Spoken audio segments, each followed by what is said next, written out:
नमस्कार। हिंदी विद के अवस्थी चैनल में आप सभी का हार्दिक स्वागत है।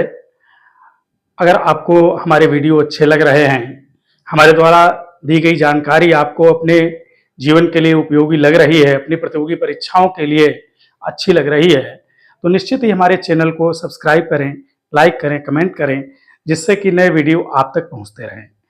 आज से हमने जो अपने क्लास शुरू किए हैं, उनमें हिंदी साहित्य के इतिहास को प्रारंभ किया है।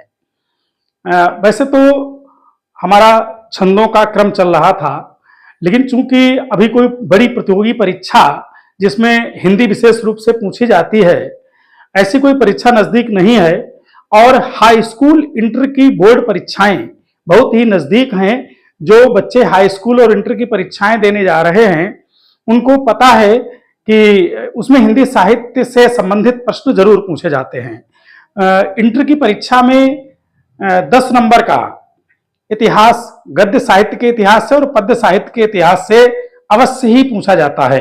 हाई स्कूल की परीक्षाओं में जहां 20 नंबर ओएमआर सीट पर वैकल्पिक प्रश्नों के लिए आते हैं, उनमें भी हिंदी साहित्य के इतिहास के कम से कम 10 प्रश्नों को पूछा जाता है। इसलिए हमने ये निर्णय किया है कि अभी हम हिंदी साहित्य के इतिहास को पढ़ाएंगे, जिससे कि हमारे हाई स्कूल और इंटर के बच्चे उससे लाभान्वित हो सके। चलिए शुरू करते हैं आज के क्लास को। जैसा कि आप सामने देख पा रहे हैं कि हिंदी साहित्य का इतिहास यहां लिखा हुआ है। किसी भी विषय को जब हम उसका अध्ययन प्रारंभ करते हैं तो उसका एक क्रमबद्धीकरण बहुत आवश्यक है। जब तक हम उसको एक क्रमबद्ध तरीके से समझने का प्रयास नहीं करते हैं, तब तक वो हमारी समझ से परे हो जाता है। अब हिंदी एक ऐसा विषय है जिसको अगर हम प्रारंभ से लेकर के आज तक देखेंगे तो उसमें बहुत सारे परिवर्तन हुए हैं। आज जो हिंदी भाषा हमारे सामने है, बोलचाल की भाषा है, क्या जब इसका प्रारंभ हुआ था तब वो वैसी ही थी?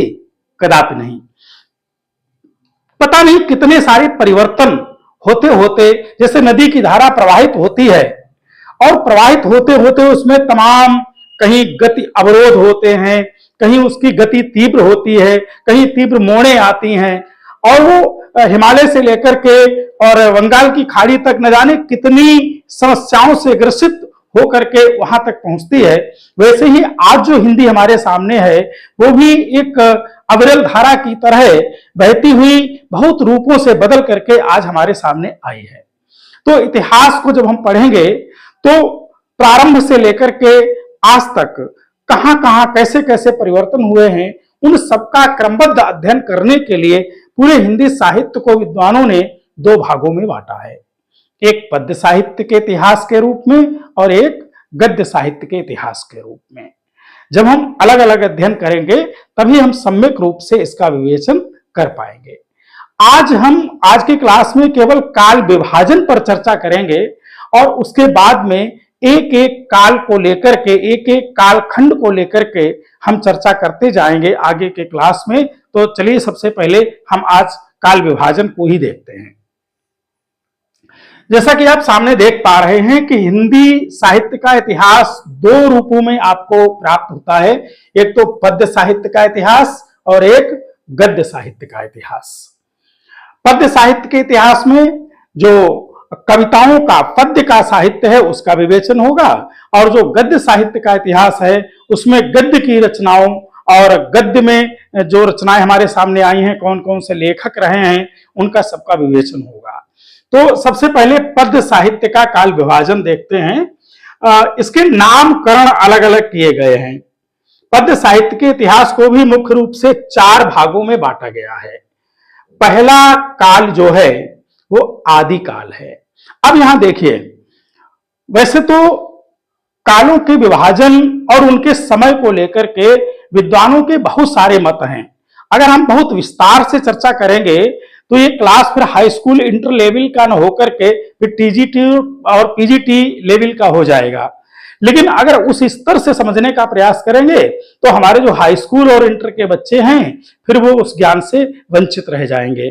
तो हमने यहां यही प्रयास किया है कि जो हमारे हाई स्कूल इंटर के बच्चे हैं उनके स्तर से इस क्लास को पढ़ाया जाए। तो पद्य साहित्य का काल विभाजन यहाँ जो समय है, कालों के विभाजन का जो अलग अलग समय है, वो मुख्य रूप से हमने दो विद्वानों के मतानुसार यहाँ दर्शाया है।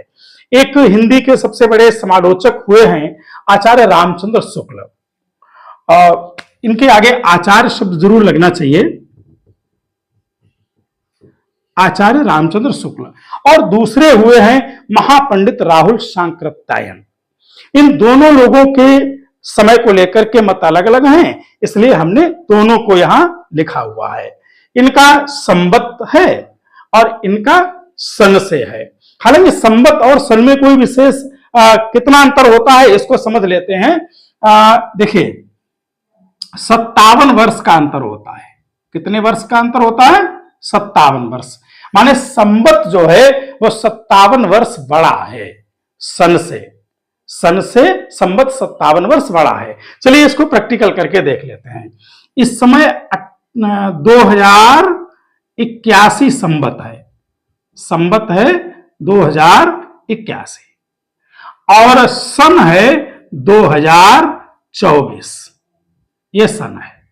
तो संवत से अगर हम सन घटा देते हैं तो 11 से 4 गया 7 और 7 से 2 गया तो 5, माने 57 वर्ष का अंतर आया। कितने वर्ष का अंतर आया? 57 वर्ष। तो ये जो यहाँ संवत में लिखा गया है, इसमें अगर हम 57 घटाते जाएं तो हमें सन प्राप्त हो जाएंगे। इसलिए ये कोई बहुत बड़ा संकट नहीं है कि आचार्य रामचंद्र शुक्ल ने हमको संवत में लिख करके दे दिया है तो हम इसको कैसे समझेंगे। इस तरीके से आप आसानी से इसको समझ सकते हैं। चलिए, पहला है आदिकाल। हालांकि आगे जब हम चर्चा करेंगे एक एक काल को लेकर के, तो इनके नामकरण भी कई एक हैं। आदिकाल को केवल आदिकाल ही नहीं कहते हैं, इसको चाण काल भी कहते हैं, वीरगाथा काल भी कहते हैं, प्रारंभिक काल भी कहते हैं। लेकिन उन सबका जब हम एक एक काल पर परिचर्चा करेंगे तब उसको समझेंगे। अभी केवल इतना समझिएगा कि हिंदी साहित्य जो पद्य साहित्य है उसका पहला काल आदिकाल है। आचार्य रामचंद्र शुक्ल के अनुसार इसका प्रारंभ संवत 1050 से हुआ और 1375 विक्रम तक ये चला है। वहीं राहुल सांकृत्यायन जी ने अगर सन में इसको दिया है तो इसको थोड़ा पीछे खींच करके ले गए हैं, तो उन्होंने 743 से 1343 ईस्वी तक समय बताया है। दूसरा है भक्ति काल। ये आचार्य रामचंद्र शुक्ल ने इसको 1375 से 1700 विक्रम तक बताया है और राहुल सांकृत्यायन ने इसको 1343 से 1643 तक बताया है। तीसरा है रीतिकाल। यहां आचार्य रामचंद्र शुक्ल ने संवत 1700 से 1900 विक्रम तक और सांकृत्यायन जी ने 1643 से 1843 ईस्वी तक। चौथा आधुनिक काल, संवत 1900 से आज तक, माने वर्तमान समय तक। और इधर अगर राहुल सांकृत्यायन जी को देखें तो 1843 से लेकर के आज तक। देखिए, समय को लेकर के काल विभाजन का जो समय है इसको लेकर के हम बहुत एक निश्चित तिथि नहीं कह सकते हैं। जैसे कोई मौसम बदलता है तो हम एक्यूरेट ये नहीं कह सकते हैं कि नहीं निश्चित रूप से इस महीने की इस तारीख से ऐसा मौसम बदल गया, या हमारी अवस्थाएं बदलती हैं। हम कब शैशवावस्था से बाल्यावस्था में आ गए, बाल्यावस्था से किशोरावस्था में आ गए, किशोरा से युवावस्था में आ गए, तो इसकी कोई एक निश्चित तारीख थोड़ी ना है भाई। एक समय की प्रवृत्तियां धीरे धीरे समाप्त होती हैं और दूसरे काल की प्रवृत्तियां धीरे धीरे जन्म लेती हैं। आचार्य रामचंद्र शुक्ल का एक कथन है कि साहित्य क्या है? साहित्य जनता की चित्तवृत्ति का संचित प्रतिबिंब है। साहित्य जनता की जो चित्तवृत्ति है उसका संचित प्रतिबिंब है। अब चित्तवृत्ति हमेशा एक जैसी तो रहती नहीं है। चित्तवृत्तियां एक कालखंड में एक विशेष विचारधारा की चित्तवृत्तियां अगर होती हैं और जब दूसरा कालखंड प्रारंभ होता है तो जनता की चित्तवृत्तियां धीरे धीरे बदलने लगती हैं और जब बदल करके अपने पुष्ट रूप में आ जाती हैं तभी उस काल का प्रारंभ हो जाता है। तो चूंकि चित्तवृत्तियां बदलती हैं, एक निश्चित समय पर नहीं बदलती हैं, धीरे धीरे बदलती हैं, इसलिए ऐसा नहीं कह सकते हैं कि 1375 में आदिकाल समाप्त हो गया और 75 से ही भक्ति काल प्रारंभ हो गया। ये समय हमेशा लगभग में दर्शाया जाता है, इसमें 2-4 साल 4-6 साल का कभी कभी अंतर भी आगे पीछे रहता है, इसीलिए विद्वानों के अलग अलग मत हैं। चलिए उनको विशद रूप से बाद में पढ़ेंगे। अब ये तो 4 विभाजन हो गए, माने पद्य साहित्य का जो विभाजन किया गया है वो 4 कालखंडों में किया गया है। अब थोड़ा ये समझ लेते हैं कि आचार्य रामचंद्र शुक्ल ने 1050 संवत से पहले का समय क्यों नहीं जोड़ा है। ऐसा नहीं है कि वहां पर हिंदी की कुछ सामग्री प्राप्त नहीं थी, लेकिन वो किस रूप में प्राप्त थी? चूंकि 1050 से पूर्व का जो काव्य था वो अपभ्रंश काव्य है। हिंदी ने जहां से जन्म लिया है, हिंदी की जो पूर्व अवस्था है वो अपभ्रंश की अवस्था है, तो इसलिए उन्होंने इसको नहीं सम्मिलित किया है। अपभ्रंश काव्य मुख्य रूप से बौद्ध धर्म की, जो हम तो कहेंगे कि बौद्ध धर्म की एक विकृत शाखा थी, वज्रयान शाखा, उसके 84 सिद्ध, 84 महात्मा थे जिनको सिद्ध कहा जाता था। तो 84 सिद्धों के द्वारा जो काव्य लिखा गया है वो उसमें प्रमुख रूप से है। उसके अलावा जैन साहित्य भी है, नाथ साहित्य भी है, लेकिन प्रमुखता किसकी है? जो वज्रयान शाखा के 84 सिद्ध हुए हैं उनका काव्य प्रमुख रूप से है। 8वीं शताब्दी में अपभ्रंश से ही बोलचाल की भाषा अलग हो गई थी। 8वीं शताब्दी में जो अपभ्रंश भाषा चल रही थी उसमें से एक भाषा अलग हुई जिसे अवहट्ठ नाम दिया गया। ये कब घटित हुआ? 8वीं शताब्दी में।